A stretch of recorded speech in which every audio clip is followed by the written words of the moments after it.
know gardeners are always excited for all of those new plants in the spring.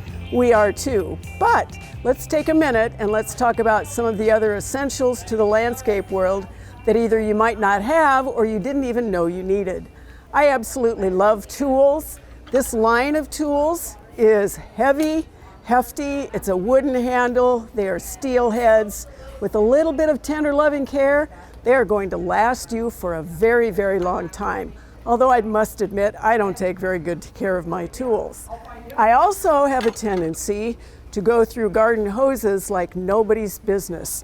So look at this. This is just about like putting caution tape in your landscape. There is no way you can run over it with the lawnmower without absolutely intentionally deciding you want to destroy that hose.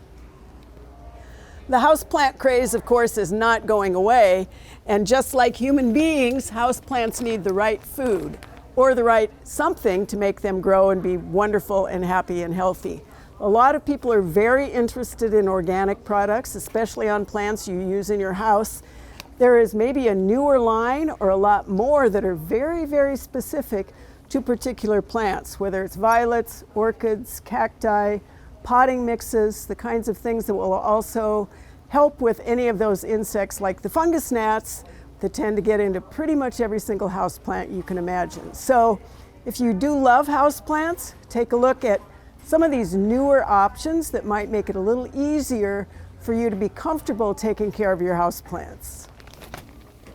Of course, if you are really gardening and wanting to grow food to eat in your own landscape instead of working with those houseplants, you are probably equally concerned about making sure that your produce is safe for you and your family, for those pollinators, and for the earth. Again, the line of interesting products that is available is growing every single year, and that pun was, of course, intended. So we have things like compost tea for small spaces. We have some new sort of biofungicides that are available that are really going to help with tomatoes, and according to our records, those tomatoes are absolutely the plant that we get the most questions about when it comes to garden produce. So again, take a look at labels, take a look at everything that you see, pick out what works for you for your own home landscape, for your garden, for your interior. Enjoy those new products, get out there and get growing those plants.